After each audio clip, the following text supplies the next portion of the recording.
రామ్ నారాయణ్ రామ్.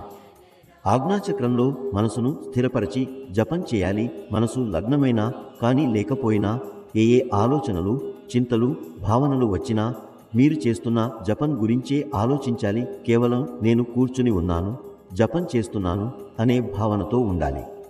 అలసట లేకుండా ఉండే విధంగా ఆహారం తినాలి. ఆకలిపోయే ఆహారాలను తీసుకోకూడదు. ఉదయం లేచిన వెంటనే టీ త్రాగకూడదు. దానికి బదులుగా మీ శక్తికి అనుగుణంగా టీ, నీరు, మిశ్రీ నీరు, బెల్లం, అల్లం, మిఠాయి నీరు లేదా పాలు వంటివి తీసుకోవాలి. వీటి వల్ల శరీరం చల్లగా ఉంటుంది. కొంతసేపు జపం చేసిన తర్వాత కొద్దిగా తినిన తరువాత పనులు ప్రారంభించాలి. తిన్న తర్వాత అరగంటకు నీరు తాగాలి. ఇలా చేస్తే గ్యాస్ సమస్య రాదు. గ్యాస్ సమస్య ఉన్నవారికి కూడా ఉపశమనం లభిస్తుంది. తిన్న వెంటనే పరుగులు తీయడం లేదా శ్రమతో కూడిన పనులు చేయకూడదు. కొంతసేపు విశ్రాంతి తీసుకోవాలి. అప్పుడు మీరు చూసేరు శరీరం నిండా ఉత్సాహంగా ఉంటుంది. శరీరం కేవలం పాలు, నెయ్యి తీసుకోవడంతోనే ఆరోగ్యంగా ఉండదు.